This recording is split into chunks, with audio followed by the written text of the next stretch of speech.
大家好，欢迎来到老周的桃园美食。秋天正是吃柿子的好季节，今天我们就来做一款硬体糕点——糯米柿饼。只需要3种食材，做法超简单，不加糖不加油，软糯香甜，好吃不上火，既健康又营养美味。喜欢的朋友就跟着我一起来做吧。准备2个成熟的柿子，总重量在500克左右，洗净去皮后放入碗里，用筷子稍微搅拌下，就是这种比较稀的果泥的状态。然后我们挑出里面这些成块的果肉，自带天然的甜度，作为馅料再合适不过了。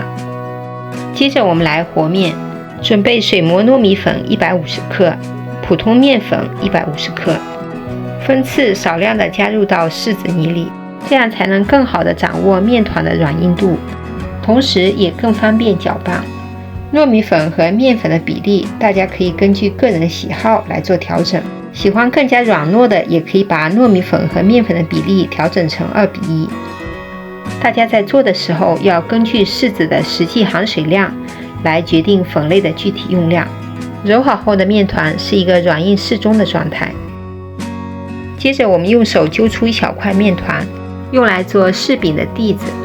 准备抹茶粉1.5克，加入到小面团里，我们把它揉匀揉光滑，然后分割成6等份，放一旁备用。接着把大的面团同样搓成长条，分出6个剂子，先搓圆，然后按扁，包入馅料。放入馅料后，像包包子一样把它包起来。收口的地方一定要捏紧实，收口朝下整圆备用。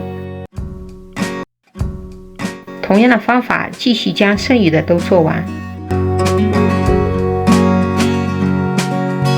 最后我们来做造型，拿出一个绿色面团，我们先把它分成4等份，搓圆后按扁。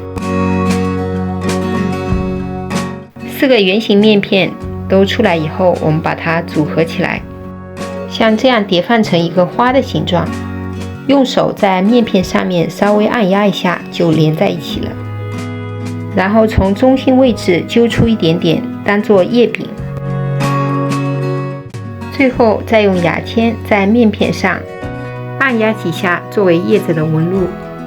接着在包好的柿饼胚子上涂抹一些清水，然后把做好的绿色面片盖上去，轻轻的按压一下，整理一下边缘，这样一个柿饼的生胚就完成了。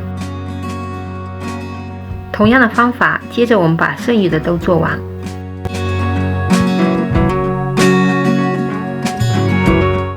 全部做好后放入蒸锅，水开上气后转中小火蒸20分钟即可。简单的一做一蒸，我们的糯米柿饼就大功告成了。无油不加糖，能让我们毫无负担的享用美味，软糯不粘牙，香甜不腻口，是一款非常值得推荐的秋季糕点。如果喜欢今天的分享，记得给我点赞，欢迎大家转发分享，继续关注我的频道。我是老周，感谢大家的收看，我们下周再见。